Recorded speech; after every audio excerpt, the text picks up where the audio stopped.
Et salut tout le monde, salut Alex, comment Salut tout vas-tu? le monde. Bah, très bien, et toi? Ça va, tranquillement. On me voit bien blanc, bah ouais, j'ai un petit bug de caméra a priori, mais bon, c'est pas très grave, on fera avec pour ce soir. Alors, donc on se retrouve à la fin de ces essais hivernaux, donc, qui ont eu lieu, cette semaine, enfin la fin de semaine dernière, que tu as couvert Alex en direct. Texte, si je dis pas de bêtises, Exactement, hein, on c'est est bien ça. d'accord. Donc, on va faire un petit bilan de tout ça. Donc, au sommaire, comme vous pouvez le voir, donc la deuxième semaine d'essai, on fera par la suite en thème 2 un petit bilan des essais. On enquillera avec le thème 3 qui va être le Grand Prix d'Australie, parce que bah, du coup, on va y arriver au Grand Prix d'Australie, hein, tout simplement. Et Euh, très vite, plus vite qu'on ne le pense. ouais, plus vite qu'on ne le pense, et finalement, l'intersaison est passée vite, à part pour les ultra gros passionnés. Ouais, moi j'ai trouvé Euh, ça plutôt long, mais voilà, moi j'ai trouvé ça trop court. Et ensuite, vos questions, et donc, nos réponses. il y a du mieux comparé à la dernière fois. Il y a du mieux. Donc vous vous souvenez, nouveau format d'émission, 4 thèmes, 1 heure d'émission max, 10 minutes de questions-réponses. Si jamais on déborde un petit peu, il nous manque un peu de temps pour qu'on fasse quand même un minimum avec vous. Et voilà, on va donc faire ensemble le petit point bilan. Et on va commencer donc avec Raph. Tant mieux, je me fais chier dimanche. Moi, je trouve ça long. Nous dit Tifo. Salut Yanis. Salut Dexter. Salut Emmanuelo. Zeton. Adrien. Raph440. The Stick, je sais pas si je l'ai dit. Enfin bref, salut à vous tous. Bon, moi j'ai un petit souci de bot, donc je ne verrai pas qui est là, qui est pas là. Je ne pourrai pas faire comme d'habitude. Le récap déconnecté. Ça, je laisserai notre ami Alex faire des petits récaps de temps en temps. Donc, on entame avec le thème 1, la deuxième semaine d'essai. On va donc avoir, mon cher Alex, quelques petits trucs à dire sur cette deuxième semaine d'essai. Mais on va déjà commencer, si tu me l'autorises, avec un petit tour du circuit. Eh ben, vas-y, Eh avec ben, plaisir. c'est parti. Let's go. Donc, on revient comme la dernière fois avec Lewis Hamilton. Sur le tour, on enquille sur le virage rapide, le droite-gauche, qui va lui-même donner notre virage droit très rapide. Donc là, aucune possibilité de dépassement à part pour les plus casse-coups. On va arriver par la suite sur un virage assez sec à droite, euh, qui va... Salut, ça rame, que faire? Ah, là, je pourrais pas t'aider. Sur la gauche, un autre virage. On va arriver sur la zone Montoya avec son fameux tête à queue en 2005, si je dis pas de conneries. Hein, je sais plus, à chaque fois, je dis la même chose, mais ça m'a marqué, ce tête à queue. Le gars, il fait un tête à queue, il repart aussi sec. C'était impressionnant. On arrive sur la deuxième zone DRS du circuit, qui marque la fin du deuxième secteur et le début du troisième. S'en suit ensuite la zone qui a été revue. Petit moment déjà. Comment? C'est un petit moment déjà. Ouais, mais elle a été revue il y a quoi? Il y a 6 7 ans. Avant, c'était une zone très rapide. Bon, ça a raccourci le circuit de 10 mètres, mais c'était pas non plus très, très violent. Alors, voilà pour ce tour. Tuc, tuc, tuc, tuc. Donc, Alex, si tu m'autorises, je propose qu'on attaque avec 10 ans, il me semble, les gars, déjà. Ah ouais, déjà. Salut, Maga. Extreme Bluff de Mercedes. Ok. Ouais, non, non. Bon, je vais donc passer sur les résultats, hein, Vas-y, vas-y. de la semaine. Le jour 1 a donc été dominé par Felipe Massa qui a fait un total de 168 tours, comme un certain Sébastien Vettel. On remarquera pour une fois que les Mercedes n'ont pas fait le plus de tours dans la journée, du premier jour donc. Les écarts sont assez faibles. Toi, qu'est-ce que tu pourrais en dire de cette première journée? Oh, la première jusqu'au 4ème, tout ce que je peux dire, c'est que en termes de fiabilité, ils sont là, mais après pour la perf, ça veut rien dire. Ouais. Parce qu'on a notamment des Vettel ou des Kimi qui, dans leur tour lancé, ils lèvent le pied dans la ligne droite pour cacher le jeu, donc à partir de là, les temps veulent rien dire. Et ils sont déjà Tout meilleurs que simplement. les autres années. Oui, alors là, c'est vrai qu'on est ultra champion d'hiver au lieu d'être juste champion d'hiver. Ouais, non, mais. D'ailleurs, Allez. on vous mettra une petite vidéo comparative après. Personne ne sait la quantité, on est d'accord, Dark. La Ouais. quantité, la cartographie moteur. Enfin, après, ils on ont va pas en fait leur débattre. tour. Ça va être dans le bilan, ça, hein, de ce qu'on va en penser. Ouais. Le jour 2, Valtteri Bottas, un peu moins rapide que Felipe Massa, si je dis pas de bêtises. Ah non, non, c'était une 19-7 Massa, excusez-moi. Qu'il avait fait la veille. Bottas, donc qui fait un meilleur temps, qui petit à petit revient vers des performances un peu plus hautes, le temps de s'habituer à sa nouvelle écurie. Massa deuxième, Raikkonen troisième à 1 seconde, seulement 53 tours. Si je dis pas de bêtises, il a fait une sortie de piste, le Kimi, le deuxième jour. Oui. Ah, il a été tapé le mur. Hein. Oui, pas très fort. Il a fait un tête à queue avant qui a bien ralenti la voiture. Ouais. Il y a eu 2 têtes, une direction a changé, un aileron avant et une suspension avant gauche, si je me trompe pas. D'accord, ouais. Rien bon, de quelques rien de pièces très qui grave. peuvent arriver. Salut Oui. Raikkonen XX. Alors ensuite, on retrouve Stroll. Stroll qui a fait 59 tours. Il s'est vautré ce jour-là ou pas? Non, Stroll n'a pas eu d'accident cette semaine. Waouh! Quel progrès! Et c'est pour ça que dans le live, je sais plus, le vendredi, le dernier jour, je me suis permis en net progrès de la part de Stroll. Alors, Akunaij, salut à toi. Peut-on avoir les meilleurs secteurs pour avoir une idée? Non, moi je les On ai les a pas. pas à notre dispo, non. On les Je a les ai pas. pas non. En tout cas, merci pour le nouveau follow que nous venons d'avoir de Predator. C'est super cool, merci. Donc, ensuite, Hamilton 6ème. Hamilton qui a fait un nombre de tours convenable, ce qui fait quand même 149 tours pour la Mercedes. Hein, une nouvelle fois, preuve d'une fiabilité exemplaire. Hülkenberg sur la Renault qui a dit qu'il serait étonné de voir Renault marquer des points.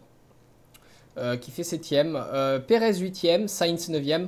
Grosjean, Cocorico 10ème sur la Haas qui bon, elle a fait des tours. Wehrlein sur la Sauber qui fait son retour petit à petit. Alonso 12ème, 46 tours. Waouh, le moteur a tenu 46 tours, miracle. Ericsson 13ème, 47 tours et 14ème Palmer, donc qui est dans le fond du classement pour tout ça. Merci pour le follow Picachette. Voyons que ça y va les follow. Tac. Alors, je sais même plus où on en est du coup. Voilà pour ce jour 2. Quelque chose à ajouter? Non. Non, bon, c'est rapide. Troisième jour, on retrouve enfin une Ferrari en best time. Waouh! Alors là, ce temps-là, on se dit, ils sont quasi champions d'hiver. Avec une 19-0. Tu t'es pas dit ça? Non. Champion d'hiver. Non, j'ai été plus déçu de les voir premiers que... D'accord. Mais tu sais, Ferrari, chaque année, on pourrait dire que leur chanson qui leur va bien, c'est Vive le vent d'hiver. Parce qu'ils sont dans le vent en hiver, et puis en été, c'est un peu un bonhomme de neige qui fond comme neige au soleil, quoi. Je reçois le signal à fond et ça rame. Nous, ça rame pas, a priori, donc je ne saurais pas te dire, mon ami. Donc, Hamilton deuxième à seulement 3 dixièmes. Ocon sur la Force India 3ème. C'est la preuve, à mon avis, que les écuries n'étaient pas à fond. Là, c'était marqué un max de tours. Sachant qu'on arrivait, donc là, si je dis pas de bêtises, sur le jeudi, le 3ème jour. Et donc, les moteurs en fin de vie. Magnussen sur la Haas 5ème. Ricciardo 6ème sur la Red Bull à 1 seconde 800. Van Dorn, 48 tours. Disons 48, 46, 49 chez McLaren. Ça tombe dans le 40, quoi. Chez McLaren, de toute façon, les jours se suivaient, malheureusement, se ressemblaient. Malheureusement pour eux, ouais, tout à fait. Ouais, je crois que le deuxième jour, on a eu 2 drapeaux rouges pour Van Dorn à une demi-heure d'intervalle. Ça fait mal.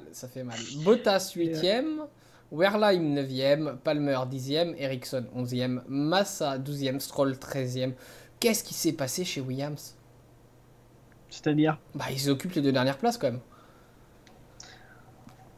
Mais ils font comme Mercedes, eux, leur but c'était de rouler, de préparer l'Australie, c'était pas faire la perf comme Ferrari, quoi. Ouais, mais alors, est-ce que Williams, Mercedes, ils ont le potentiel pour jouer le bluff. Williams, Ouais. tu me le feras pas à moi, ils ont pas le potentiel de jouer le bluff. On verra, on verra. La voiture, elle a pas l'air d'être de si mal tournée que ça. Bon, je mets des doutes sur Stroll qui, en termes de temps, est quand même nettement en deçà de Massa. Laissons-lui le temps de s'habituer peut-être aussi à la voiture. Mais Massa, quand on voit au général, niveau des chronos, il est pas loin, donc ne fait pas trop de soucis. Ouais, ok, on verra bien. Et enfin, le jour 4. Alors là, j'ai un petit... On va agrandir un peu, hein. Qu'est-ce que vous en pensez? L'avantage de pouvoir en direct. Regardez, clac, clac, c'est magnifique. Kimi premier, 1:18.6. Alors là, Kimi, en fait, ce qui s'est passé, on vous l'a pas dit. Le marchand de glace devait fermer 1 heure plus tôt que prévu. Et donc, Kimi, pressé, est monté dans sa bagnole. Quoi? C'était en fin de matinée. Et arrête, oui, bah justement, le marchand de glace avait fermé 1 heure plus tôt, à 11 h, Oui. au lieu de. Enfin, à 12 h au lieu de 13 h. Oui, bien sûr. Et il s'est précipité en piste et il a oublié de s'arrêter et au final il a fait le meilleur temps. Verstappen, lui, a essayé de suivre Kimi, deuxième. Sainz, la Toro Rosso qui est là, mine de rien, tranquillement mais sûrement. Bottas, Hamilton, on fait des tours pour dire qu'on en fait. Mais bon, cumulé, ça fait moins de tours que la Ferrari, les deux. Oui, non, mais parce que ils ont passé beaucoup de temps au box vendredi dernier, les deux Mercedes. C'est les Kimi 512, c'est les Berish. J'ai presque envie de dire que pour eux, vendredi, s'ils n'avaient pas roulé, ça aurait pas changé grand-chose. Ouais, bah, ils ont fait tellement de tours qu'ils pouvaient se Exactement, donc... Ensuite, voilà. Stroll, 9ème. Ouais, pas mal de tours pour la Williams. Grosjean, 10ème. Alonso, 11ème. 43 tours. Ah, ça commence à baisser. Peut-être qu'il n'y a plus beaucoup de pièces de rechange chez McLaren. Et on retrouve ensuite les deux Sauber. Non, il y a surtout eu 2 drapeaux rouges pour Alonso. Ok, bon. Le problème qu'il y a, c'est que bientôt McLaren va compter plus de drapeaux rouges que de tours réalisés. Non, attends. Vendredi, il y a eu autant de drapeaux rouges pour Grosjean que pour Alonso. Hein. Ils se sont fait la guerre et au final, c'est égalité. Est-ce que tu as compté le nombre de drapeaux rouges pour McLaren, toi? Pas du tout. Le seul truc, c'est que de tête, ils doivent être à... alors attendez. On était à 5 moteurs pour la première semaine, pour 4 jours d'essai, hein, donc 5 moteurs pour 4 jours d'essai. Ouais. Ils ont changé de moteur mardi, ils ont changé de moteur mercredi. Ouais. Je sais pas. Et vendredi, je crois qu'ils avaient changé de moteur. D'accord. Donc au pire, on est à peu près à 8 moteurs pour 8 jours d'essai. Ça, ouais, ça craint quand même. Hein, environ. Alors, on n'est pas un ou deux près là. Il se dit, hein, chez McLaren, enfin au niveau du problème de Honda, que ce serait des vibrations non contrôlées qui causeraient des casses. On sortit l'année dernière celle-là déjà. Ouais, mais apparemment ce serait de nouveau le cas et ce serait pire. Ce serait pire que l'an dernier. Ils ont fait une évolution totalement foireuse. Heureusement pour Honda. Honda de ce matin, je crois, ou de ce midi, qui disait que le problème serait réglé pour Melbourne. J'ai eu des échos de Van Dorn qui disaient peut-être qu'il sera réglé d'ici Melbourne, mais peut-être que c'est la partie émergée de l'iceberg. Quand on va arriver à Melbourne, il y aura d'autres trucs qui vont casser. Ouais, ça peut. Ça peut aussi. Donc on verra Melbourne. Hein. Melbourne sera juge de paix sur ce coup-là. Alors, si Ferrari bluffe, alors pourquoi un temps en dessous de 1:19? Moi je dis que Ferrari tourne fort. Les gars, c'est que des essais, on connaît pas tout ça. On va en débattre après dans la partie thème 2. Regardez l'année dernière, hein, classement général, Merco a fait 8 et 12. Ferrari a fait 1 et 2. On voit où ça nous a amené. Hein. Alors, voici le total des temps. Donc, c'est les meilleurs temps sur la semaine. Alors, la FOM a cumulé les 2 semaines sur le nombre de tours, ce que je trouve dommage, mais c'est pas grave. Bottas premier. Pourquoi Bottas premier? Oui, c'est quoi ton classement là? Oh là, il est pas bon le truc. Bon, bah, vous savez quoi? Je vais prendre la feuille que. J'en ai un autre, c'est pas grave. Que Alex avait fait, heureusement. Bon, bah, Kimi premier devant Vettel. On voit les pneus au passage. Au passage, je stick, c'est pas 7 ans, c'est il est jusqu'en 2024 le partenariat entre McLaren et Honda. 2024? Ouais. Wow. Mais bon, Honda il paye la moitié de pratiquement tous les frais. Enfin, il y a un petit peu moins de la moitié de tous les frais de McLaren qui sont payés par Honda. Alors. Ouais, ok. Autant dire que McLaren. Donc voilà, vous pouvez voir un peu les temps. On gardera le nombre de tours à la fin, tout ça, ce sera dans le thème 2. Hein. Donc on constate Ferrari, Mercedes, Williams, Après Red Bull, la Toro Rosso qui confirme sa bonne forme, 7ème. Les Renault 8 et 12. Hülkenberg qui dit que les points sont difficiles. Bah, il y est en tout cas dans les points. Ricciardo, les deux Force India, Perez et Ocon. D'ailleurs, Ocon très proche de Perez au final, ce qui est bon signe pour lui. Ouais, c'est très intéressant. Par contre, Stroll, bon, après, les pneus sont pas les mêmes, mais il se prend une tannée. Fiat, bon, voilà, Sauber avec Giovinazzi, vu qu'on prend les temps de la première semaine avec. Voilà ce qu'on peut dire au niveau de la feuille des temps. On remarquera quand même qu'entre le premier et le dernier temps, il y a 5 secondes d'écart. Oui, mais bon, le dernier, c'est quand même Celis qui est un pilote payant et qui a payé pour rouler. Donc, oui, mais voilà. Et puis, bon, c'est pareil, entre du super tendre et du tendre. On va parler des kilométrages sur cette semaine d'essai. Donc, on a Vettel qui a fait le plus de kilomètres, soit 2,25 Grand Prix. Massa, deuxième à 2,16 Grand Prix. On estime qu'un Grand Prix, c'est 671 km. Bottas, 2,11. Stroll, 1,91. Ericsson, 1,71. Hamilton, seulement 1,62. Voilà ce qu'on peut voir au niveau des chiffres. Alex, est-ce qu'il y a eu des changements moteurs en dehors de chez McLaren? Aucune info officielle là-dessus. De toute façon, les écuries ne communiquent pas là-dessus. Ce n'est pas dans leur objectif, ouais. Dans leur objectif, parce que dans le bluff, il y a aussi ne pas dire ce qui se passe réellement dans le truc. Pour moi, Mercedes, ils ont dû à minima changer 2 moteurs thermiques de MGU-K, de MGU-H dans la nuit de mercredi à jeudi. Ferrari, les équivalents, mais dans les nuits de jeudi à vendredi. Pour moi, Williams, ça peut-être utilisé qu'un seul moteur. Mais là, je parle au général, avec les kilomètres général. D'accord. Bon, bah, McLaren et tous les moteurs Renault, enfin tous ceux qui sont motorisés par Honda et Renault, forcément utiliser plus d'un moteur parce qu'ils ont tous changé à un moment donné. Ils ont perdu une demi-journée pour changer de moteur, minima. Parce que Renault et Honda, en termes de fiabilité, c'est pas ça. Et après, pour moi, Force India, Haas et Sauber, on peut probablement rouler avec qu'un seul moteur. Moi, ce qui m'étonne, c'est seulement 163 tours pour Kimi contre 324 pour Vettel. Ça fait mal quand même. Ouais, Kimi, bon, il y a son erreur. Il était en début de simulation de course. Il l'a payé. Mercredi. Il l'a payé parce que simulation de course, c'est 60 tours à peu près en Espagne. Donc, quand on fait ça au bout du 10e tour, et ben, il manque 50 tours à la fin de la journée. Et puis voilà, et puis Kimi il avait sur la première semaine roulé quand c'était la partie pluie, donc ils avaient moins roulé que si c'était sec, donc passer partout, voilà, ça explique. D'ailleurs, il n'y avait pas des essais, Tifo qui demandait ça, il n'y avait pas des essais prévus sous la pluie pour vendredi? Nous, le jeudi de la fin de la première session, Pirelli avait annoncé vendredi prochain de nouveau une séance d'essais sous la pluie. Étonné vendredi matin de ne pas voir les camions avec répandant de l'eau sur la piste, donc j'ai pas cherché non plus, j'ai pas eu le temps de chercher si j'avais eu pourquoi du comment Pirelli a annoncé puis finalement il n'y a pas eu, je ne sais pas. Alors moi l'explication dans ma tête je l'ai, c'est que vu qu'ils ont prévu déjà des nouveaux pneus pluie à partir de la Chine, est-ce que ça valait vraiment le coup de faire des tests sur des pneus qui en Chine, donc c'est-à-dire dans un mois ne seront déjà plus là? Okay. Voilà, est-ce que ça avait du sens ou pas? Je pense pas, donc je pense que voilà, c'est pour ça que Pirelli s'est rétracté, mais je n'ai aucune certitude là-dessus, que ma pensée personnelle. Alors maintenant on va passer au kilomètre par écurie. Williams a fait l'équivalent de 4 Grands Prix, sachant qu'il faut faire 5 Grands Prix avec un moteur. Mercedes en a fait 3,73, Ferrari 3,38, Sauber avec le moteur Ferrari 2016, j'insiste bien, 3,05. Ensuite les autres écuries sont en dessous de 3 et McLaren est en dessous de 2. Est-ce que tu veux ajouter quelque chose? Non, non. Alors, voilà au niveau des stats. Donc, nous revoilà.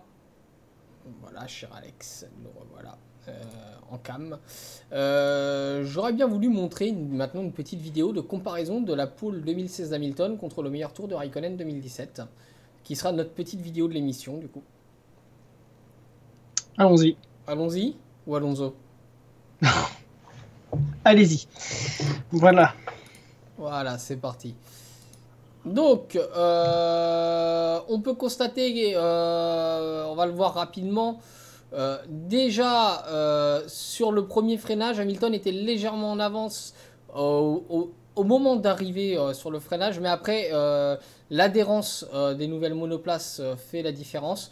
Raikkonen prend tout de suite une nette avance. On voit déjà, voilà, hein, on le voit au freinage suivant, l'avance qui est prise par le pilote Ferrari.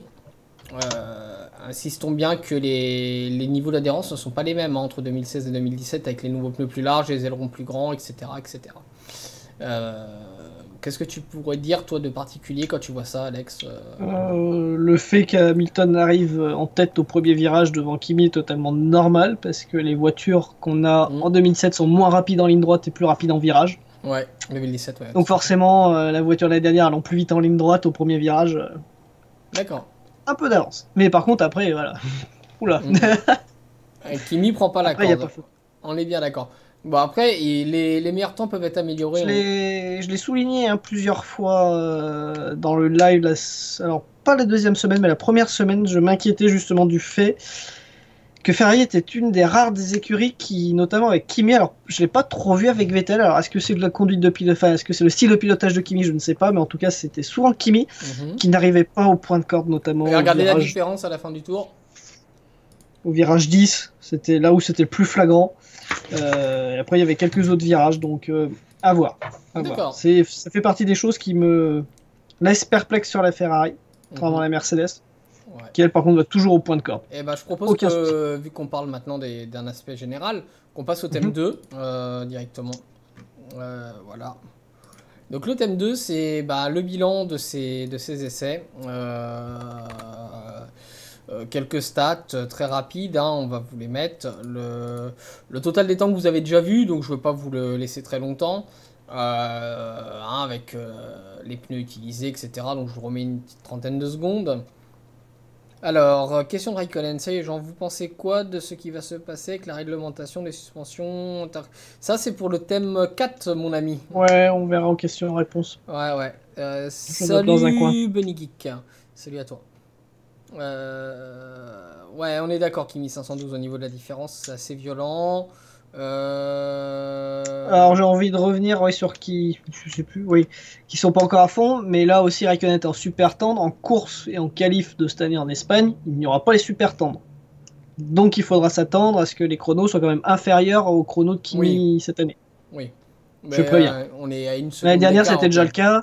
Ils avaient roulé avec, je sais plus qui c'est qui avait roulé, notamment Ferrari avec des super tendres, des ultra tendres, etc.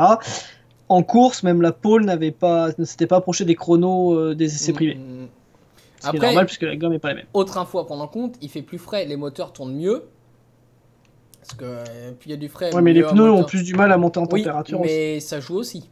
Vu qu'on est sur des gommes plus tendres, les gommes plus tendres. Entre nous, tous les chronos qu'ils ont fait, c'était en fin de matinée quand ils faisaient des simu qualifs et l'après-midi ils faisaient des simu courses. Et au simu qualif, en fin de matinée, il y avait 33 degrés sur la piste.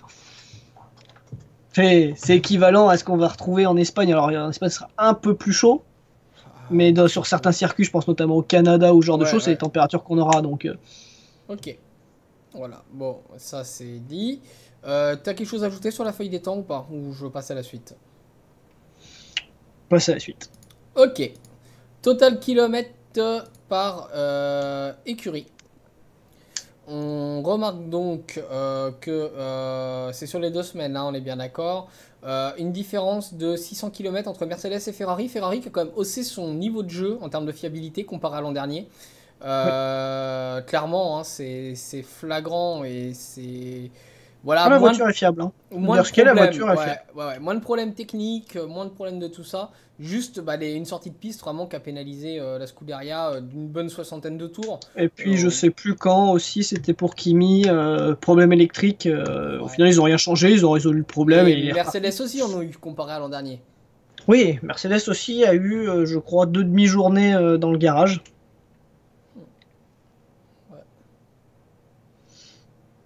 Il faut voir aussi avec les autres motos. Je vois Williams, ils n'ont pas eu de soucis. As, ils n'ont pas eu de soucis. Force India, de tête, ils n'ont pas eu de soucis moteurs. Ouais. Alors les gars, les comparaisons de pilotes et savoir les stratégies, je pense que c'est plus dans le thème 4. Vous m'excuserez, mais si on commence à s'écarter du thème des essais privés, on va être complètement paumé.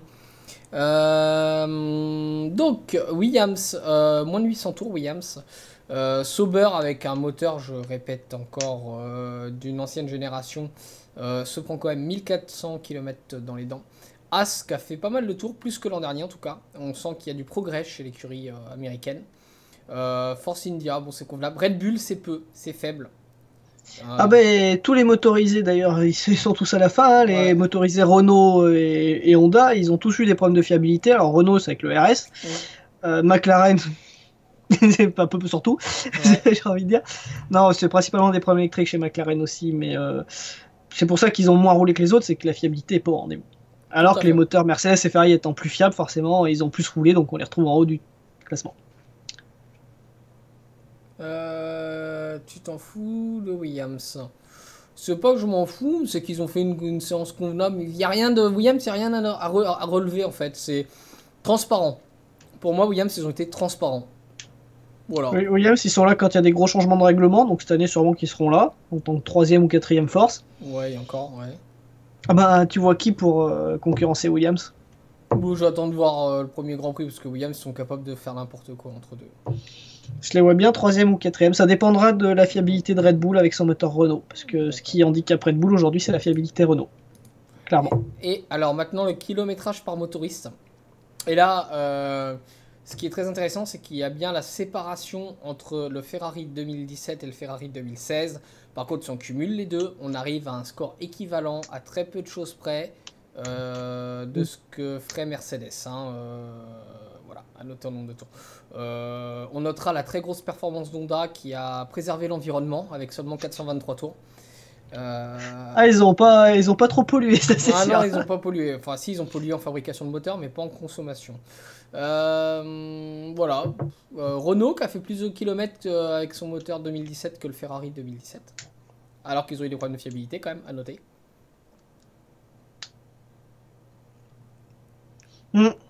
Hein, si tu vois bien. Oui, je suis désolé, je lisais le chat et moi je reviendrai au quatrième thème parce qu'il y a des trucs que je vois, je suis pas Ouais, du tout ouais. d'accord. Ouais, bah, après, C'est pas du tout. Mais on reviendra plus tard. Ouais, Force India, troisième force, on va en discuter. Ah, Quand 60 on voit les personnes en discours de ligne. Perez et Ouais. d'Ocon, on peut pas dire qu'ils seront troisième. Mm, mm. Impossible. Donc voilà ce qu'on peut dire sur sur ces stats des essais. Bon, nous revenons donc en caméra, nous revoilà.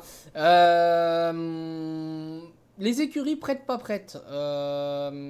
Pour toi, très rapidement, de façon très synthétisée, Alex, parce que sinon demain matin nous redis encore. serons à la moitié du plateau. Quelle écurie est prête, laquelle n'est pas prête? J'ai envie de dire toutes les motorisées Mercedes et Ferrari sont prêtes et toutes celles qui sont pas motorisées par Mercedes et Ferrari ne sont pas prêtes. Ouais, c'est même plus que synthétisé là. Tu m'as fait du Kimi là. Boah. Voilà. De mon simple avis, pour moi, As, bien qu'elle ait le moteur Ferrari 2017, elle n'est pas prête. Il lui manque encore de la mise au point, il lui manque des choses comme ça. Force India, ils ont encore du pain sur la planche hein, pour bosser. Oui, les motorisés Renault et Honda, clairement, on le sait, ils sont pénalisés. Mais voilà, oui, Mercedes, Ferrari, Williams sont prêtes. Les autres, un peu moins. Sauber, on peut pas dire qu'ils soient réellement prêts ou non. Pour moi, Sauber, ils sont dans un autre championnat avec un moteur ancien. Oui, plutôt d'accord. Pareil pour Force India, vu les discours des pilotes, faudra Mm. pas attendre. Mais disons que déjà, voilà, ils ont la fiabilité, même s'il y a Bah, Force peut-être. India, je les mets comme As. Ils sont en phase de développement, avec des moyens Mm. plus limités que les trois Ouais, mais top teams qu'on a cités. enfin, Perez était pas du tout content du comportement de la voiture, quoi. En même temps, Perez, c'est jamais de sa faute, il est jamais content et jamais rien ne va. Donc voilà, Oh. mais. Quoi? Je suis pas trop d'accord avec toi, mais admettons. Hein, il y a mon ami. Salut Kangox. Bon, ok. Ah, je vois que ça se connaît entre vous, c'est sympa les gars, c'est cool que vous parliez entre vous. Ouais, donc voilà, au niveau des écuries prêtes pas prêtes, voilà. Mais il y a un autre point qu'il faudrait qu'on aborde, Alex. Mhm. Parce qu'on en a beaucoup parlé l'an dernier, on les a blâmés, on les a incendiés, on les a rabaissés, enfin surtout moi, je me suis fait un malin plaisir. Pirelli. Pirelli. Est-ce qu'il y a enfin du mieux? Bah oui, oui, tout le monde est content. Alors, hors pneus intermédiaires, tout le monde est content des autres pneus. D'accord. Mais bon, voilà, Pirelli ils le savent, ils améliorent, etc. Beaucoup de pilotes étaient surpris que les pneus ils puissent attaquer pendant 2, 3, 4 tours sans que les pneus perdent en performance ou ne surchauffent de trop.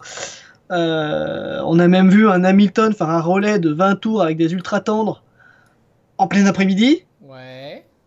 Alors que l'année dernière, on n'était pas prêt en Espagne de voir ça, clairement. D'accord. Donc voilà. Ok. Bon, c'est cool. Ça, c'est une bonne chose. Alors, moi, j'essaie de régler en même temps mon fond vert en même temps que je. Donc, on me voit un peu mieux. Voilà. Désolé, Manuel, mais il n'y a que toi qui nous vois ramer. Hein, Ouais. Voilà, ouais, Emmanuel, à mon avis, ça va pas. Voilà. Merci en tout cas, Kangos, pour ton follow. Alors de là à dire des pneus hyper endurants, Salut Dance. je suis pas d'accord. Je dis juste que jusqu'à ce qu'ils arrivent en fin de vie, ils sont plutôt constants. Ouais, tout à fait. Un tour, c'était la dégringolade. Merci pour le follow, X Raikkonen. Ça fait plaisir, hein, vous êtes nombreux ce soir. Je t'entends mal, Alex. Tu m'entends mal? Oui, moins bien que d'un seul coup. Ah. Ouais. Bon, après, c'est peut-être moi qui ai un pépin. Adieu. Ok, ça va, Ludo. En tout cas, merci les gars d'être là. On revoit les habitués, certains qui n'étaient pas là à la dernière émission et qui sont là, ça fait plaisir. Voilà. Bon, maintenant, donc Pirelli, tout le monde est content. A priori, tout le monde est beau, tout le monde machin. Bon, bah, tant mieux, hein, tant mieux. Moi, j'attends de voir, parce que Pirelli, ça va bien, ça va plus. Voilà quoi. Je te sens venir, Bah, moi, je reste prudent. Voilà, bon, c'est tout. Si tu vois ce que je veux dire. Ah, on n'entendait presque plus. Ouais, c'est bien ce que je disais. Et moi, j'ai rien touché. Alors, attendez. Salut X Johnson Button, merci pour ton follow. Si tu as fait ou tu vas faire, je sais pas. Ah non, c'est le bot qui dit bienvenue. J'ai cru que ça avait follow. Eh ben, merci Biri974 pour ton follow, c'est super cool. Merci, ça fait vraiment plaisir. Tu m'entends, Alex? Bah moi je t'entends super mal en fait, c'est de pire en pire. Ah oui? Et là, tu m'entends? Ah oui! Oui, parle un coup. 1, 2, 2. Voilà, les aléas du direct. Entre moi qui règle mon fond vert, qui règle le mal, toi qui règle ton micro, c'est l'émission du direct, hein, voilà. Non, mon micro est très très bon. Très bon. Ça te lâche. Non. je le conseille et le surconseille d'ailleurs. Merci pour le follow, merci pour les follow les gars. Salut Jérôme, salut à vous tous, salut qui venez de vous connecter, qui fait coucou, qu'on vous a pas forcément vu, qu'on vous a pas forcément salué. Croyez-vous aux vibrations du moteur McLaren qui le ferait péter, donc notamment la fiabilité de McLaren durant les essais, donc on rejoint ce thème. Alex y croit moins que moi. Ah moi j'y crois pas, ils nous l'ont sorti l'année dernière déjà cette excuse, alors à un moment donné il va falloir qu'il... Hein. Alors, Alex, je vais te poser une question. Oui. Tu y crois pas, mais Pirelli nous ont sorti les mêmes excuses X années, tu les défendais l'an dernier. Mais je les défends toujours. Donc tu fais à la tête du client. Non, c'est pas pareil. Disons que pour moi Pirelli, les torts sont partagés dans le sens où c'est Ecclestone qui a voulu ses pneus de merde. Donc Pirelli, ils ont fait ce qu'Ecclestone il a voulu, c'est-à-dire de la merde. Ils n'ont pas demandé ses V6 de merde. Oui, non mais là par contre... Donc les torts sont partagés. Oui mais du coup, non, pour moi les torts sont pas partagés, là c'est totalement la faute d'Honda. S'ils savent plus faire des moteurs, pourtant ils savent le faire, ils ont gagné encore hier en IndyCar. Salut Oné. Ça va, IndyCar, Sébastien Bourdet hier a gagné la première manche d'IndyCar sur un moteur Honda, donc ils savent faire des moteurs. Mais en F1, on sait pas pourquoi, ils savent plus faire. Ça fait André, Pirelli gratos. Non, même pas en plus. Non, même pas, il pourrait, vu comment je les défends, il pourrait, franchement. C'est encore pire que ça. Il reçoit le calendrier des filles dénudées posant pour Pirelli gratuitement en 3D avec l'application VR et il se fait des petits délires le soir avec son VR. Je vous raconte pas. Non, je rigole. Non, je m'appelle pas non plus Charlie Whiting, hein, les gars. Faut calmos là. Quand même, non. Bon, voilà, on est bien d'accord au niveau de tout ça. Et il y a eu Oui, quelque chose à je tirer. suis plutôt d'accord avec Yanis dans le sens où Honda l'année dernière et les années d'avant, ils avaient voulu faire un moteur hyper compact pour avoir une taille de guêpe, pour la traîner, tout ça, tout ça. Je passe la partie technique, mais ils avaient voulu un moteur hyper compact. Tout à fait. Le problème, c'est qu'avec le système de jetons, je sais pas si vous vous souvenez l'année dernière Ouais. et les années d'avant, les systèmes de jetons, ils ont commencé ça, c'était de la merde. Et pour y changer, ça a été très compliqué. Cette année, ils avaient le droit de changer comme ils voulaient, du coup, ils ont tout changé. Ils sont repartis de zéro. C'est bien de repartir de zéro, mais du coup, on a les problèmes, on va dire, de jeunesse, en fait, qui peuvent arriver. Et clairement, c'est des défauts de jeunesse, de moteur qu'a Honda. Renault, j'ai presque envie de dire que c'est presque aussi des défauts de jeunesse qu'ils ont, parce qu'ils ont beaucoup changé de choses aussi, parce qu'ils avaient des soucis moteurs, donc ils étaient un peu embrigadés dans une solution qui marchait pas trop, donc là ils ont pu changer certaines de leurs solutions, donc ils ont des défauts de jeunesse. Voilà. Ferrari, eux, à contrario, ils sont repartis sur des solutions qu'ils avaient en 2015, donc ils sont pas repartis de zéro. Ouais. Mercedes, ils ont continué leur travail, hein, ils n'ont pas changé grand-chose, mis à part augmenter la fiabilité et la puissance, mais ils n'ont pas fait de gros changements sur leur moteur. Non. Donc voilà. Les problèmes d'Honda, c'était totalement prévisible, hein, je le sentais venir, mais Ils sont en train de faire des changements sur l'injection, donc attention à des problèmes potentiels de fiabilité. ils sont faits, changement d'injection. Là. Ils avaient le moteur avec le nouveau système d'injection pendant les 2 semaines. Ah, je croyais que c'était. Ils l'avaient même déjà sur. Ils avaient un début de version d'injection déjà fin 2016.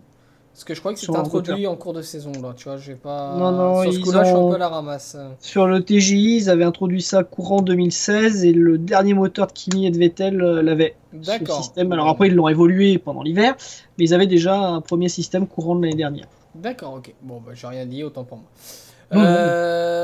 Maintenant, qu'est-ce qu'on pourrait dire de nouveau sur ce bilan? Oui, alors je reviens juste 2 secondes sur Alex, oui, vas-y. Les bancs d'essai, ça ne simule pas tout. Ouais, ça simule beaucoup de choses, mais ça simule pas tout. Juste à dire ça. Ok. Alors, il y a eu quelque chose à noter d'intéressant, et ça va pas être très long, hein, mais juste pour le noter. Vous avez dû le remarquer, nous on l'a vu, surtout Alex, il y a plus de vidéos que l'an dernier durant ces privés. Et libre, enfin, il y a des vidéos, l'année dernière il n'y en avait pas. Il y en avait, mais du public. Et c'était pas strike à chaque fois. Et là, elles ne sont pas strike. Oui, Liberty Media commence à faire des changements, côté un petit peu visuel et présentation de la Formule 1 et tout. Et notamment, les écuries avaient le droit de faire des vidéos de ce qui se passait dans les stands. La FOM elle-même a fait des vidéos, ce qui... d'habitude n'arrive jamais, ou très peu. Donc du changement déjà, et j'ai envie de dire, à poursuivre. Ouais, alors The Stig, oui, pour moi c'est la dernière version que Sauber a du moteur 2016. Normalement c'est ça. Tes top, tes flops, mon ami? Mes tops, j'ai envie de dire moteur, moteur Ferrari et Mercedes, et flop, Renault et Honda. Ok. Voilà. Pas plus compliqué que ça. Je vais faire plus simple, je vais scinder 3 écuries. En top, 3 écuries en flop. Top, Ferrari, Mercedes et Williams pour la fiabilité, hein, entre autres. Uniquement ces 3-là. En flop, et je vais être assez cru, Sauber, parce que quitte à avoir un moteur 2016, autant qu'il reste chez eux. Ensuite, je mettrai McLaren parce que ils avancent pas et bon, je trouve que en dehors des problèmes qu'ils ont, je les trouve trop publiquement trash avec Honda. Voilà. Quand on est partenaire jusqu'au bout. C'est comme si c'est comme les écuries qui crachent sur leur pilote ou inversement. Ils ont un contrat, ils doivent aller au bout normalement et on se crache pas dessus. Voilà. Et troisième flop que je mettrais, c'est pour les moyens mis en œuvre et qui ne payent toujours pas réellement, c'est Renault. L'écurie Renault.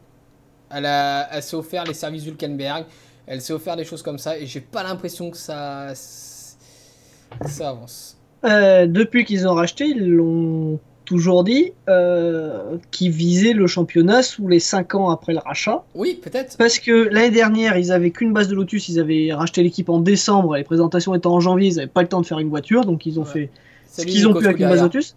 Cette année, c'est leur vraie première voiture à Renault, donc moi je ne les blâme pas. Ouais. Parce que c'est leur première voiture et on verra ce qu'elle donne. Mais elle ne sera pas très bonne, elle ne jouera pas les top teams, mais elle jouera pas, je pense, les fonds de classement. Parce que Renault n'a pas le même budget que Williams, que Sauber, voilà. Donc ils vont grimper, surtout que le moteur est un peu plus fiable qu'Honda, et je pense qu'ils ont que des problèmes de RS, donc une fois qu'ils auront réglé leurs soucis de RS, ça ira beaucoup mieux. Ah, moi j'attends les fortes chaleurs. Désolé, mais là pour moi, la fiabilité n'est pas mise à rude épreuve. Voilà, c'est tout.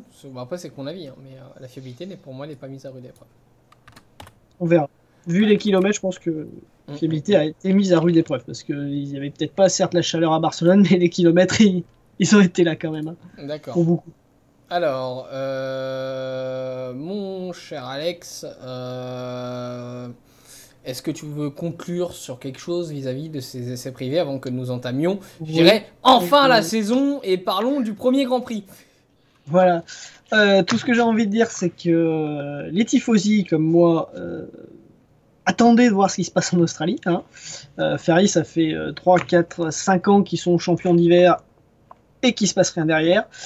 Peut-être que cette année, ils ont une bonne voiture, peut-être pas. La seule chose qu'on peut juger des essais privés, c'est la fiabilité, qui est au rendez-vous chez Ferrari, donc c'est déjà un premier pas.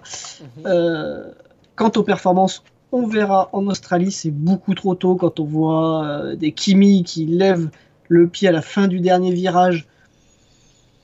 C'est clairement pour cacher le jeu. Pareil pour les simulations de course. J'ai voulu essayer de comparer.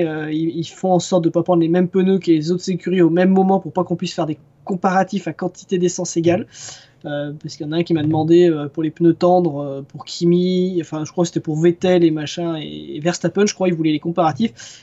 Et je lui ai dit non parce que je n'avais pas en simulation de course les relais au même moment pour avoir les mêmes quantités d'essence. Donc même là-dessus, il faut en sorte d'être différent sur les autres écuries. Donc voilà, attendons de voir l'Australie pour les perfs. Côté fiabilité, c'est la seule chose qu'on peut vraiment parler. C'est notamment pour ça que mes tops, mes flops et tout, je parle en motoriste, c'est pour la fiabilité. D'accord. Ok. Et toi? Moi j'ai envie de dire, comme d'hab, le premier Grand Prix sera un élément de réponse. J'ai bien dit un élément de réponse. Le deuxième sera l'argumentaire de ce premier élément de réponse. Le troisième Grand Prix sera un début de conclusion et le quatrième sera une conclusion. On pourra juger au bout de 4 Grands Prix réellement de ce qu'il en est. Le premier Grand Prix donnera une idée, mais ce ne sera pas l'image réelle. Les essais privés ne veulent strictement rien dire. On ne connaît pas, comme tu as dit, les cartographies, les quantités d'essence, etc. Qui attaque vraiment à fond ou pas, même si ils font des essais, ils font des machins, oui. Mais pour le moment, dire ouais, Ferrari, ils ont gagné le titre, non, c'est pas vrai. Dire que Mercedes, ils ont gagné le titre, c'est pas vrai non plus. Dire que McLaren ont perdu le titre, ça c'est vrai. Ça c'est vrai. Voilà. Mais il faut rester logique à un moment donné. Oui. Voilà. Non, mais comme je reprendrai Kimi 512 qui dit que de toute façon, Melbourne, c'est un circuit qui est en ville, qui est assez particulier. Donc c'est difficile de juger sur Melbourne. Melbourne ne sera pas un vrai juge de paix. Non. Quand on va arriver sur des Bahreïn, sur des Grands Prix de Chine, sur des Grands Prix d'Espagne, là, ça sera vachement plus... Généralement, il faut attendre le Grand Prix d'Espagne, parce que le Grand Prix d'Espagne est le premier Grand Prix européen. Et c'est là où certaines écuries apportent les premières très grosses évolutions. D'accord. Et c'est là où on voit le potentiel d'évolution des écuries, s'ils vont arriver à rattraper leur retard, pas du tout prendre de l'avance, prendre du retard. Donc généralement, avant l'Espagne, ce n'est qu'un avant-goût, et l'Espagne, c'est le vrai début de championnat. Qu'il faut qu'il dit que Sauber va gagner. Bah écoute, soyons fous. Allons-y, parions. Oleman, il y a du bluff dans l'air, il y a du bluff partout. En fait, c'était poker F1. Je crois que maintenant que les sujets sont lancés, les dés sont en train de tomber. Ferrari part pour l'Australie dès jeudi. C'est pour jeudi. Les départs sont prévus. Les écuries sont prêtes. Maintenant, les derniers ajustements sont en cours. Il est temps de parler de l'Australie et donc de passer au thème 3 de l'émission, si tu m'y autorises. Eh ben, allons-y. Non, Alonso. Alors, thème 3. On va donc commencer et tu vas nous faire la présentation du circuit, Alex, avec un petit tour du circuit à bord de la Renault. Voilà. C'est parti, mon kiki. Et on va Oui, vous alors, mettre... vu que j'ai pas l'image, hein, là, je te laisse commenter par contre. Ouais, ouais. Et je vous mets un peu de son. Ouh là là. Bon, après, je sais pas, ça parle en nom de l'enfant, mais c'est pas grave. Donc, le premier virage, on aurait pu croire que c'est moi qui conduisais parce qu'il a mis 2 roues dans l'herbe. C'est pour ça que j'ai pris cette vidéo. C'est pas moi qui conduis, hein, c'est une vidéo YouTube. On arrive donc sur la fin de la... Oh là, blocage de roue. Je connais pas le circuit, désolé. Ici, on arrive sur une zone où j'aime bien couper quand je conduis dessus. Là, on arrive sur la fin du premier secteur avec un virage à droite qui va être assez violent. Paf, on enquille sur une belle ligne droite qui va nous emmener sur un droite-gauche assez serré. Ici, souvent, on a des possibilités de dépassement et si on se loupe, on a possibilité de se faire attaquer sur la ligne droite qui va suivre. Mais attention, elle est en courbe, donc il faut être assez... il faut en avoir pour y aller. Là, on arrive sur le gauche-droite rapide, impossible de doubler ou alors il faut être complètement taré, ça fait Verstappen. Ça fait Button. Ouais, aussi. On arrive sur la... Là, on a passé le secteur 2, mais sur le secteur 3. On arrive sur un droite. Là, ça devient très difficile de dépasser. Généralement, ici, c'est le petit train-train pour la fin du tour. Et on arrive donc sur l'avant-dernier virage qui va nous en donner sur la dernière ligne droite. Dernier virage qui se prend à fond à partir de là. Dernière zone DRS. On enquille. Tac, tac, tac, tac. Et c'est fini pour le tour. Tic-tac. Alors du coup, Melbourne, Grand Prix le 20 mars, hein, donc 18, 19, 20 si je ne me trompe pas. 5 km 303 pour un tour du circuit. On fera 58 tours en théorie du circuit, hors drapeau rouge, hors dépassement, hors pluie, machin, etc. Merci pour le follow. Oui, merci Tanguy Balnec, que je remercie parce qu'on a beaucoup discuté sur Twitter pendant ces essais privés. Ce fut très sympathique au passage. Et au passage, donc, Raph, oui, si tu conduis bien, tu peux nous faire les vidéos des tours de circuit. Donc 58 tours, ce qui nous amène à 307 km pour le circuit. Le record du tour est détenu par Michael Schumacher en 2004 en 1:24.125. Peut-être qu'il sera battu, peut-être pas. Hein. Ces nouvelles voitures sont plutôt rapides, donc peut-être. À voir. Pirelli a annoncé que ces nouvelles voitures avec ces nouveaux pneus casseront beaucoup de records. On verra déjà en Australie si le record du tour tombe. Qu'est-ce qu'on peut 26 dire mars, apparemment, mon coco, t'as dit 20 mars et ce sera 26 mars. Ah oui, je me suis trompé, effectivement. Tant pour moi. Parce que j'ai pris la doc de l'année dernière de la FIA et pas celle de cette année. Bravo. Bravo. Bravo. Mais en même temps, je l'ai pris sur le site de la FIA, donc ça veut dire qu'ils y ont pas encore mis à jour. Okay. Après, vainqueur l'année dernière, Rosberg, pole position, Hamilton, record du tour, Ricciardo. Voilà ce qu'on peut dire sur le Grand Prix d'Australie. Okay. Ah, peut-être les horaires aussi, on peut peut-être sortir les horaires. Attendez, je vais les avoir dans un coin. Non, voilà. Alors déjà, je vous annonce un truc. Ça va être la première fois de ma vie où je vais pouvoir dormir pendant le week-end du Grand Prix d'Australie. Je regarderai en différé. Ta gueule, pardon. Donc du coup, les essais libres 1 à 2h30, les essais libres 2 à 6h30, les essais libres 3 à 4h, les qualifs à 7h et la course à 6h. Voilà. Bon, comme ça, vous savez tout. Course. Alors, moi, mon petit dispositif pour la course, ça va être vidéoprojecteur, home cinéma, un petit Magnum, et je vais profiter de ma première course depuis 12 ans. Profite. Ah ouais, assez décidé. Mais si tu veux, je mettrai mon casque et je serai avec toi sur Skype, mon poteau. Non, parce que tu vas me narguer, alors non. Tu vas entendre... Qu'est-ce que tu fais? Voilà, voilà. Pense à tes salariés. Vous n'êtes pas salariés, vous êtes bénévoles, les amis, comme moi. C'est vers les 7h. 7h heure d'été. Ouais, Raph.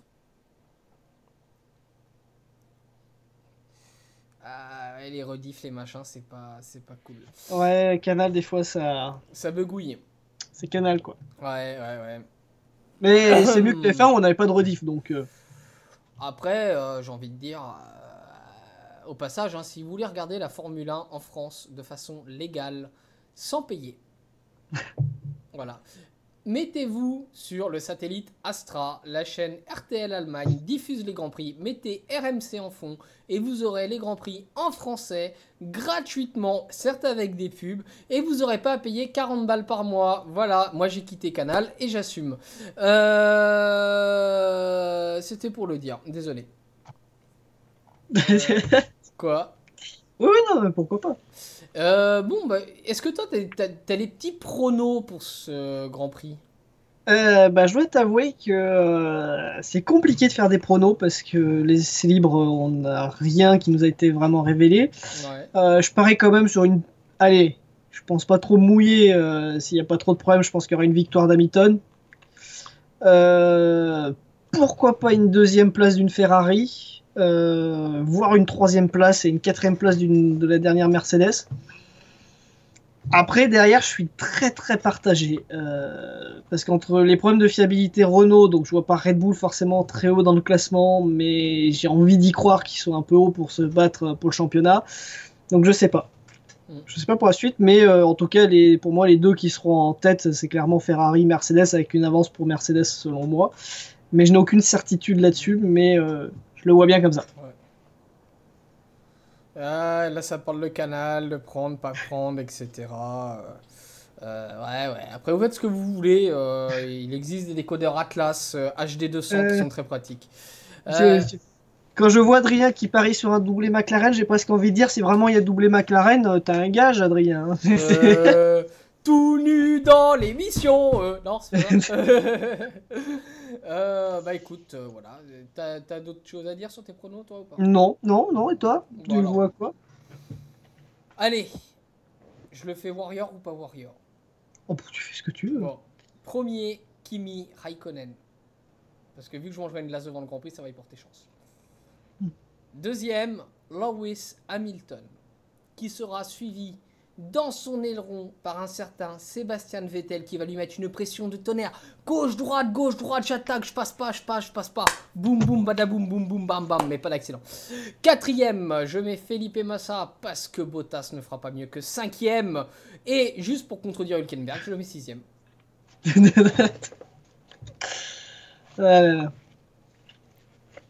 Voilà, ça te va? Ah, je vois que les pronos tombent petit à petit. Pronos de Kimi, Hamilton, Bottas, Vettel. Yanis nous dit grâce à le compte à l'ami, c'est nickel. Oui, les partages de compte, ça oui, je connais bien. 06 nous dit Ferrari contre Mercedes, les duels, je pense. Ouais, mais Dark Clubus, c'est pas très légal, les sites qui diffusent les grands prix gratuits. The Stig nous dit en prono Raiko, Bottas, Vettel, Ocon, Grosjean et 10e Alonso. Ok. Vettel 2e. EMM3 et 4 Merco. Ok, je n'ai pas tout compris. Dino GC, salut à toi au passage. Je t'ai pas salué. Est-ce que tu as quelque chose à ajouter en vue de ce Grand Prix?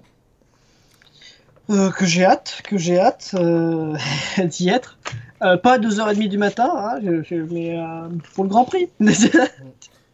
Est-ce que tu as envie de répondre aux questions de nos chers lecteurs? Volontiers. Eh ben, nous passons au thème 4 avec vos questions et donc...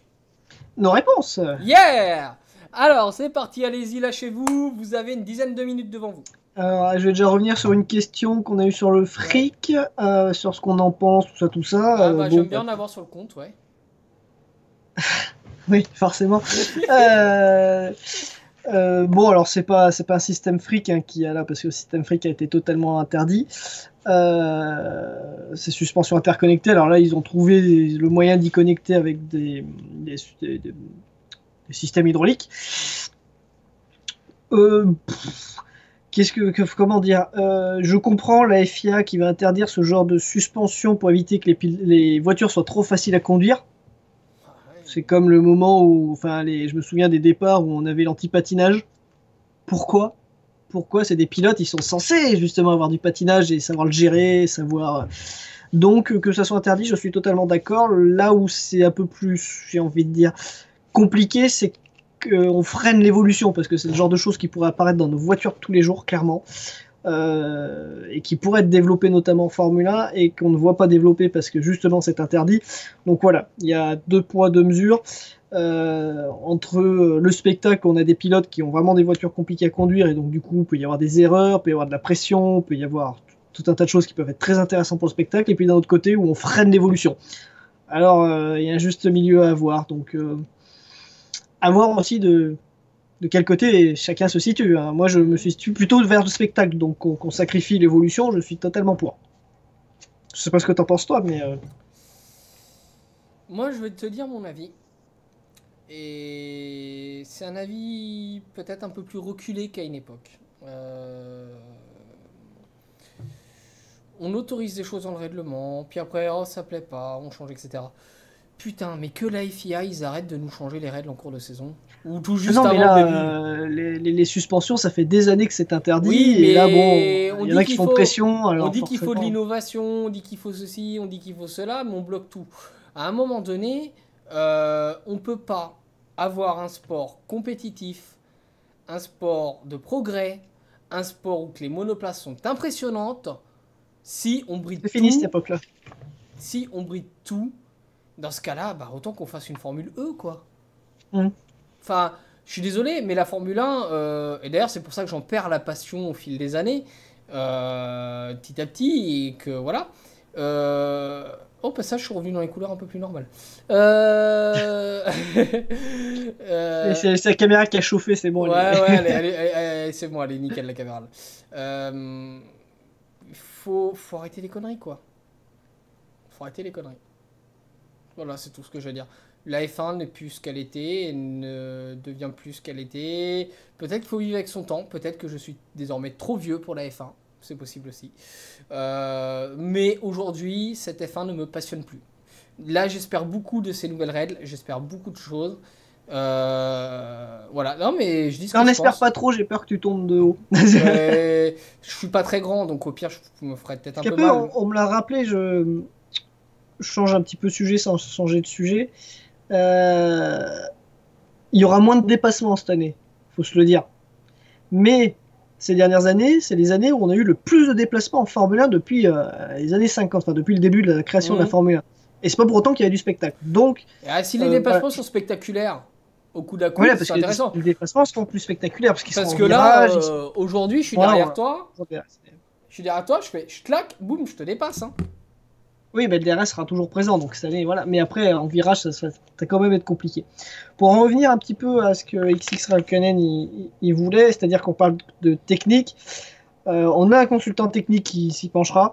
Nous, on n'est pas assez calé pour ça. Tout ce que je peux dire de ce que je sais de ces systèmes-là, c'est que le système Freak qui est venu il y a 2 ans et qui était interdit l'année dernière, enfin bon, bref, c'était un système électronique, donc qui gérait les suspensions de manière électronique, ce qui est totalement interdit. Cette année, ce qui est apparu, enfin ce qui est déjà apparu l'année dernière et ce qui vraiment fait parler cette année, c'est qu'ils utilisent un système hydraulique pour récupérer de l'énergie pour la redispatcher au moment voulu. Non, je pourrais pas y aller plus dans les détails parce que je vais faire des erreurs, parce que je ne suis pas assez calé. Ouais. Mais c'est tout ce que je peux dire. C'est un système hydraulique voilà, qui permet de récupérer de l'énergie, de la redispatcher sur la bonne suspension au bon moment. Mais ça reste un freak, on va dire, amélioré. Enfin, oui. Ça reste une tentative de connecter toutes les suspensions entre elles pour qu'elles puissent chacune s'adapter aux autres pour améliorer totalement la balance de la voiture. Clairement, le but, c'est que la voiture soit le plus plate possible, qu'il n'y ait pas de roulis, qu'il n'y ait pas de tangage. Donc le roulis, c'est la voiture qui penche dans les côtés, dans les virages. Le tangage, c'est en avant, en arrière. Ce qu'on peut voir notamment en rallye, hein, le tangage, on le voit bien quand ils accélèrent, le devant se lève, et quand ils freinent, le devant, voilà. Ouais, mais là, c'est tellement rigide oui, mais F1 que... Oui, non, mais le rallye et la Formule 1 n'est pas du tout le même type de conduite, mais c'est pour que les gens se représentent. Donc voilà, d'interconnecter toutes ces suspensions, c'est pour améliorer ce qu'on appelle la balance, du coup, donc c'est pour éviter le roulis, le tangage, etc. Donc la balance de la voiture, pour que la voiture reste le plus droit possible, pour qu'il y ait le plus d'appui, pour que... Voilà. Et puis qu'aussi, du coup, avec tout ça, plus d'appui, dit voiture beaucoup plus facile à piloter, beaucoup plus simple à piloter. Voilà. Alors, le système comparable de Ferrari, j'ai pas compris. Il parle pas de l'injection ? Oui, alors j'ai vu que Ferrari, ils avaient apporté des choses, mais certains jours ils n'ont pas roulé avec, certains jours ils ont roulé avec. Il se dit beaucoup de choses et aussi beaucoup de mauvaises choses, c'est-à-dire qu'on n'a pas vu réellement. On a vu des bouts de tuyaux sur le fond plat, enfin des bouts de tuyaux, c'est pas vraiment des tuyaux, mais c'est des bouts de capteurs par-ci par-là, et il y en a qui ont supposé certaines choses. On n'en sait rien vraiment, on n'en sait rien. Normalement, c'est pas autorisé. Enfin bon, un jour la FIA a dit oui, un jour la FIA a dit non, alors c'est un peu compliqué aussi cette partie-là, mais à l'instant T, c'est pas vraiment autorisé. Normalement, ça a été statué, je crois, cette semaine. Hein, je sais plus ce qui a été dit, ou ça va être la semaine de l'Australie. Mais attendez-vous à ce que ça soit interdit. Hein. Donc, si par contre Ferrari a toujours cette innovation, parce que certains disent que c'est pour le système de suspension, c'est que du coup, c'était pas pour le système de suspension. D'accord. Voilà, tout ce que je peux dire. Alors, une petite dernière question, les amis, qu'on pourrait prendre. Allez, 2 questions. Allez. Le GP du Portugal. Portugal. Pour une course hors championnat, c'est cool. Non, moi j'ai déjà dit mon avis, je trouve ça ridicule. Voilà. Quant au V6, le V6 il est jusqu'en 2020 et Liberty ne veut pas le virer. Il y en a beaucoup qui pensent que Liberty veut le virer et lisez bien les propos de Brown. Il ne veut pas le virer.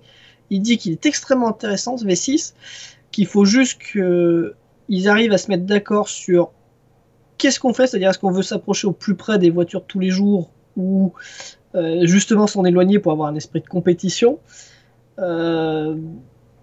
Et justement, Brown, il le dit, qu'il veut pas forcément le virer, il veut les faire changer pour qu'il y ait du bruit, mais il adore la partie électrique dans le sens où c'est totalement nouveau, il y a un esprit de compétition parce que Mercedes est en avance sur les autres, Ferrari rattrape son retard, Renault rattrape un petit peu son retard, Honda essaye de faire ce qu'il peut, et que justement il y a une guerre de motoristes qui est extrêmement intéressante. Et donc du coup, justement, il veut pas perdre ça, Brown, et justement il veut continuer dans ses V6 hybrides, il veut juste faire en sorte qu'il soit un peu plus public, c'est tout. Mais en aucun cas, je vois Jean Todt qui a encore rappelé cette semaine qu'il veut pas de retour au V10 ou au V12, voilà. Dites-vous bien que les V6 qu'on a, c'est jusqu'en 2020, et fort probablement qu'en 2021, on aura un équivalent. Oui, on verra bien. On va pas s'en séparer tout de suite de ces V6. Et puis, j'ai envie de dire, on a déjà du mal à savoir ce qui va se passer en Australie, et on parle de 2020. Oui, non, mais voilà. Parce qu'il y en a beaucoup qui disent que... Il y en a beaucoup qui disent que Liberty veut plus du V6, alors qu'en fait, pas du tout. Et là, je vois qu'il y a des paris sur qui sera dernier ou pas. Bah, ça se bat entre Stroll, Palmer, Alonso et Van Dorn. Ok, bon. Stroll a fait des gros progrès cette semaine quand même. Rien qu'au niveau des temps et au niveau des accidents, il a fait des progrès. Non, il faut y laisser le temps, mais il était impressionnant en karting. Attention. Hein, oui. Je sais pas si vous vous souvenez des débuts de Grosjean en Formule 1. Et pourtant, maintenant, alors c'est pas non plus un pilote. Demandez à Alonso ce qu'il en pense, notamment à Spa 2012. Oui, mais bon, c'était le début d'examen. Il s'est entraîné, vous inquiétez pas. Alors, là, on arrive sur la fin des questions et je voudrais en profiter avant que les gens partent pour adresser nos plus sincères remerciements. Cette semaine, on a encore eu des gens qui ont contribué à aider le site pour le budget 2017, bien qu'il est loin d'être bouclé, hein, soyons francs. Mais Sébastien B, It's Tony's Tanguy Balnek, Inquisiteur, Zender27, Guigui 87400 nous ont fait des dons. Là, durant les essais privés, je parle. Hein. Merci à vous parce que c'est grâce à ces subventions que vous nous allouez, qui viennent donc de bon cœur, qui nous permettent de faire tourner le site avec le moins de pubs possible. C'est vrai que quand vous arrivez sur F1 Direct, vous avez peut-être quelques bandeaux pubs par-ci par-là, mais vous n'avez pas une pub qui apparaît avec du son pendant 3 quarts d'heure qu'il faut fermer ou autre. Vous n'avez pas ce genre de choses, vous avez des bandeaux pubs, mais assez discrets, et ça nous permet de vous proposer un contenu plutôt complet, avec des moyens que nous avons, c'est-à-dire à la base proche de zéro, mais grâce à votre aide, on arrive à faire des budgets de plus en plus proche de l'équilibre, et ça pour nous c'est très important parce qu'on est bénévole et voilà, c'est comme ça, on n'a pas d'entreprise qui nous subventionne ou autre, et grâce à vous ça permet de nous faire poursuivre cette aventure à vos côtés. Voilà, donc merci encore, et merci à ceux qui ont fait des dons auparavant, on vous oublie pas dans les remerciements, merci encore. tout à fait. Un grand merci, un très grand merci. Voilà. Donc c'était sur ces jolis mots qu'on va se retrouver, nous, pour l'émission numéro 3, qui aura lieu juste après le Grand Prix d'Australie, c'est-à-dire le 27 mars, dans 2 semaines. Et oui, oui, oui, oui, oui, oui. Donc un énorme temps d'attente à venir, un stress, un gros stress. Surtout suivez les actus sur F1 Direct, l'équipe en place via les réseaux sociaux et le site vous tiendra informé de ce qui se passe, de la plus petite info à la plus grosse. Comme à son habitude. Pas, sur mon Twitter qui doit être marqué juste en dessous de moi si vous avez des questions, Voilà. des remarques, peu importe. Et puis, interpellez-moi sur Twitter, je me ferai un plaisir de vous répondre. Et moi en parallèle je veux préparer mes débuts en karting, donc chacun son préparatif, hein, Alex. Oui, oui, moi aussi il faut que je prépare ma saison de cartes. Ouais, donc voilà. Je peux pas tout faire. C'est ça. Donc un énorme merci, vous étiez très nombreux ce soir, ça fait vraiment plaisir. Un grand bravo à toute l'équipe, bravo à toi pour ce que tu as fait durant les lives, ta première valse de live à faire. Merci aussi à tous ceux qui m'ont soutenu. Toi qui es rédacteur en chef et donc ton équipe. Bon, voilà, c'est pour ça que je voulais remercier mon équipe. Voilà, je ne donnerai pas de nom cette fois-ci parce que j'ai peur d'en oublier, voilà, mais je les remercie tous. Ton équipe qui est indirectement la mienne, mais qui est désormais ton équipe. Voilà, donc c'est super. Merci à vous tous. Alex, je te souhaite une excellente soirée. Et à toi aussi, et puis surtout à nos viewers. Et à ceux qui regardent en replay. Bonne soirée à vous tous. Bonne journée à ceux qui voient en replay en journée. Bonne soirée à ceux qui le voient en soirée. Et surtout, n'oubliez pas, la vitesse, c'est sur la piste, c'est pas en dehors. À très vite. Ciao, ciao tout le monde. Ciao.